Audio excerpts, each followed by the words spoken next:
when Inoma comes around, my daughter, who was 10 then, was diagnosed with leukemia cancer. Our daughter had been diagnosed with cancer in 2007 at the age of 10 months. She had a cancer called neuroblastoma.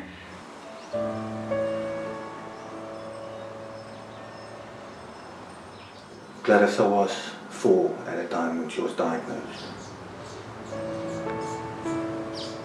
Through our journey as parents, we experienced some difficulties or some emotional feelings, and the gap of CHOC is to try and alleviate those issues.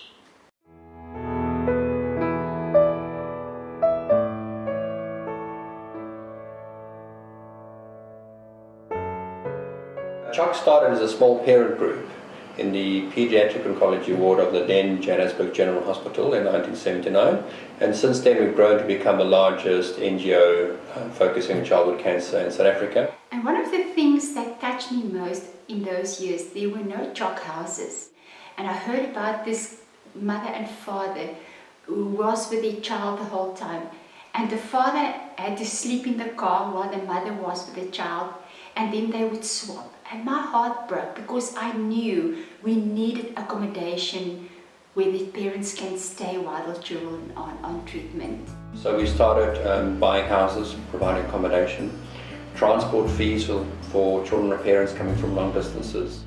And later on as well, we employed professional social workers. So we now employ 97 staff around the country. We have a head office, 6 regions, 2 branches, and we have accommodation facilities close by at all the treatment centres around the country. They are a place where the children come to stay when they are on treatment, but they don't need to stay in the hospital. A child diagnosed with leukemia, for instance, it's a long-term treatment process, 3 years, which encounters many trips backwards and forwards, from home to hospital. A lot of our parents don't have enough funds to go home and to come back to complete the treatment. So we take physically money and we give it to them and we say, go home, but please come back and complete your treatment. We will go into the wards and we will make the wards warm and child-friendly. We'll put in TVs, toys, books, and we will see to it that it is clean. Sometimes we send in deep cleaning teams. And we just try to create some part of normality in this absolutely abnormal time that the children are in. The purpose of the CHOC social workers in the ward is to walk that path with the family, making sure, that the family is referred to and have access to all the appropriate resources. They were bringing some papers and books and whatever. It was nice because we play games. So that he can forget about the pain and the problem that he went through.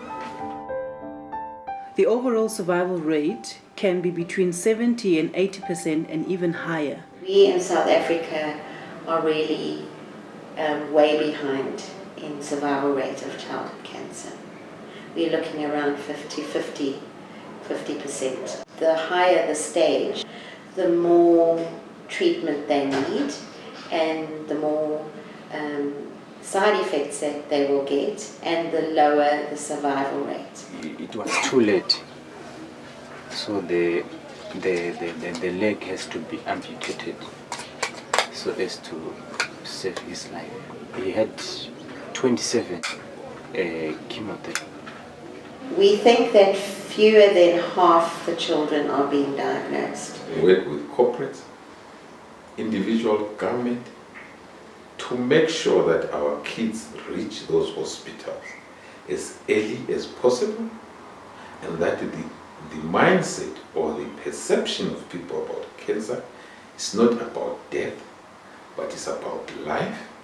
The aim is to train the primary health nurses at ground level, and from there once they know the warning signs, is to refer them to the district hospitals, and from the district hospitals to train those nurses, and then obviously our professors to train the specialists there. From there, then to get them to the academic hospitals to get them diagnosed at stage 1 or stage 2, which is early. So we are well governed. We've got a full functioning board. We operate on the highest ethics.